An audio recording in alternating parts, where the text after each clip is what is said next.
барлық ойын болды. Бұл ойынға дайындалу үшін 4 ай кетті. Барлық кітапты оқу, оның түйінін шешу, сонымен қатар бұл кітаптарды оқу біз үшін өте қиын болды десек те болады. Және де ол баяғы қазақ тілінде жазылғандай ғой. Сол себепті біз осы кітаптарды оқып осы жарысқа келдік. Және де бізде жүрегімізде бір үміт болды, орын аламыз деген. Енді біз шын жүректен қуаныштымыз.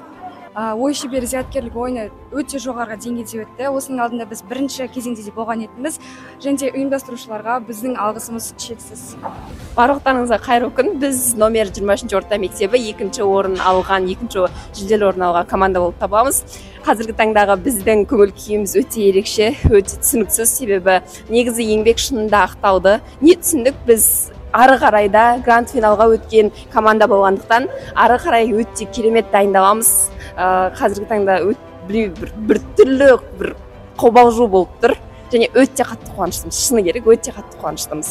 Және ой шебері зияткерлік ойынына өте үлкен алғысымыз шексіз. Барлық кітаптың өмірлік тәрбиелік мәні бар деп айтар едім. Мысалы, қилы заманда, шырағың сөнбесінде, оның барлығында бізде желтоқсан оқиғасын жалпы тарихымызды толық түсіндіріп келеді. Біздің қазақтың жалпы қандай қиыншылық көргенін, осы күнімізге қалай жеткізгенін дегенде барлығымыздың бір ойған түйіміз, біз оңай келген жоқпыз. Біз бұл күнімізге ең алғаш шүкір етуіміз керек. Бізде өте көп мүмкіншілік бар. Және де сол мүмкіншілікті дұрыс пайдалануымыз керек. Мысалы, осы ой шебер зияткерлік ойын секілді. Менің ойымша, ойынға деген дайындығымыз 100% ақталды. Енді неге деген сұраққа ең біріншіден біз кітап оқу арқылы өзімізге көп түйген ойларымыз болды.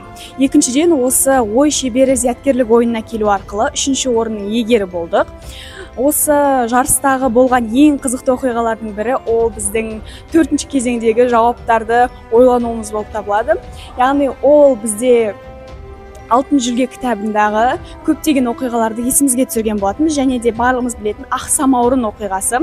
Ақсамаурын кітабында да біз көптеген қызықты сәттерді еске алған болатынбыз. Абай атамыз айтпақшы, өзіңе сен өзіңді алып шығар, еңбегіңмен білімің екі жақтап дегендей, біз қаңтар айында бұл кітаптардың тізімі берілсе, үздіксіз осы мамыр айына дейін талмай еңбектендік.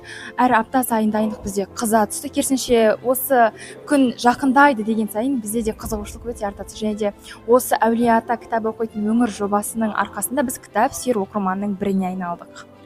Ойын өте сапалы өтуде, сұрақтардың барлығы логикаға арналған, яғни белгілі бір таңда кітапты 100% оқып, түсініп оқыған адамдарға бұл сұрақтар қиындық тудырмайды. Алайда бұл сұрақтар кітапты оқуға, кітаптың әр деталына қызығуға алып келеді деп есептеймін. Сондықтан да дәл осы жарыс кез келген өңірде өткізілу керек деп есептеймін.